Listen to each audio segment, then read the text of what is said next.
Good evening. 36,036. That's the number of people in Scotland who received the devastating news they had cancer in 1 year. Whilst it's only a small increase on the year before, it's part of an upward trend that is placing increasing pressure on the NHS.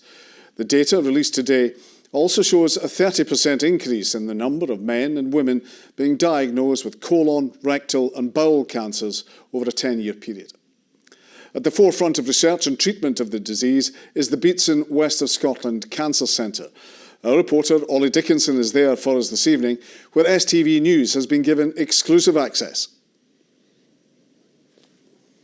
That's right, John. We're here on one of the clinical corridors at the Beatson Hospital. In the wards all around me, patients are either preparing for or recovering from treatment. That could have involved surgery, it could have been chemo, radiotherapy, or a host of other things. But that is not all that goes on here at this hospital. As you said, the Beatson is a world-leading centre when it comes to research into new ways to treat this disease.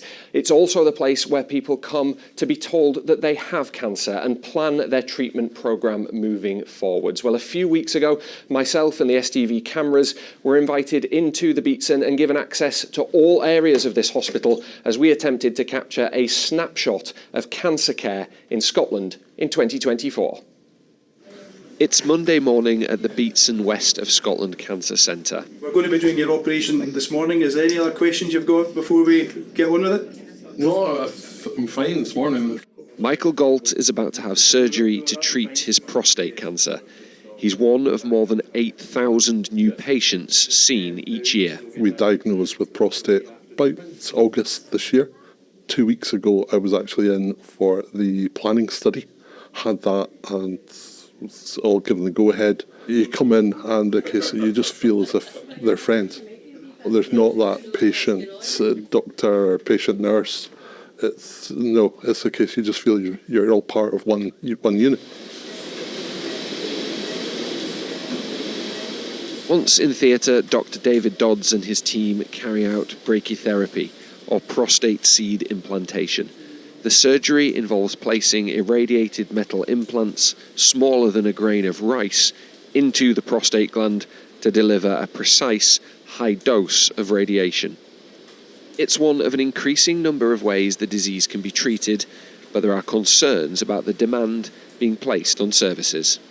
While there's only been a relatively small increase in the total numbers of patients referred, the total number of treatments that those patients are receiving has gone up, sometimes up to 70%.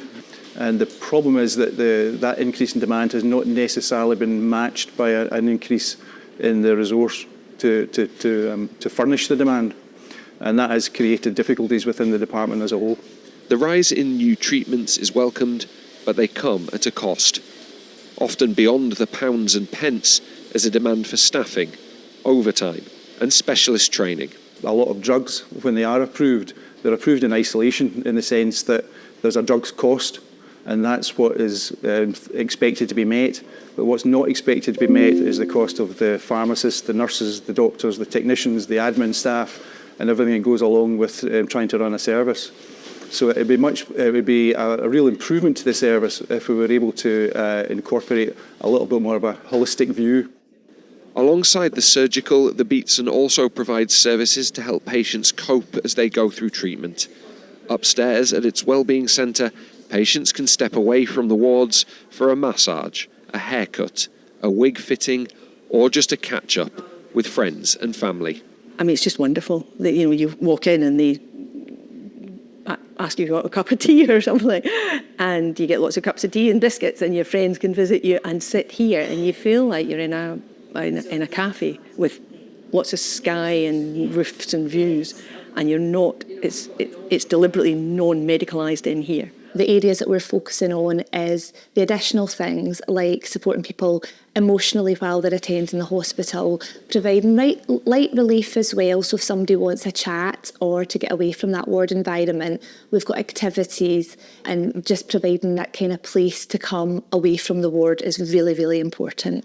The Beatson also offers a befriending service, meaning patients and their family can get emotional support and advice whenever they need it. Some of our clients that use the telephone befriending scheme might be surrounded by family members, but they maybe don't want to share too much for fear of upsetting the loved ones, those closest to them. At the other end of the spectrum, we have clients that we have been phoning for a wee while that have nobody else in the world to speak to. They go through all of that on their own if they hadn't accessed the support from our telephone befrienders. With 1 in 2 people developing cancer in their life, the need for clinical and wellbeing treatments are ever increasing. Specialist units like the Beatson are crucial frontline services. Ensuring they can meet the demand will be critical for the future of cancer care in Scotland.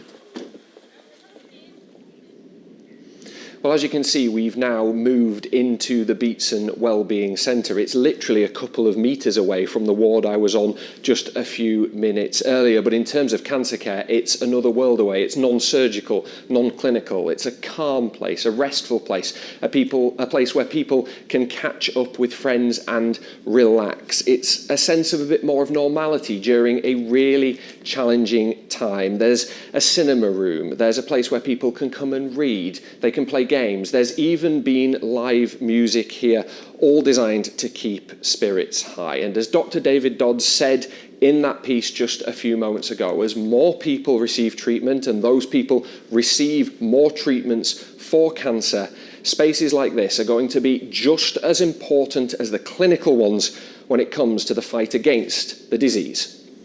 Ollie at the Beatson, thank you.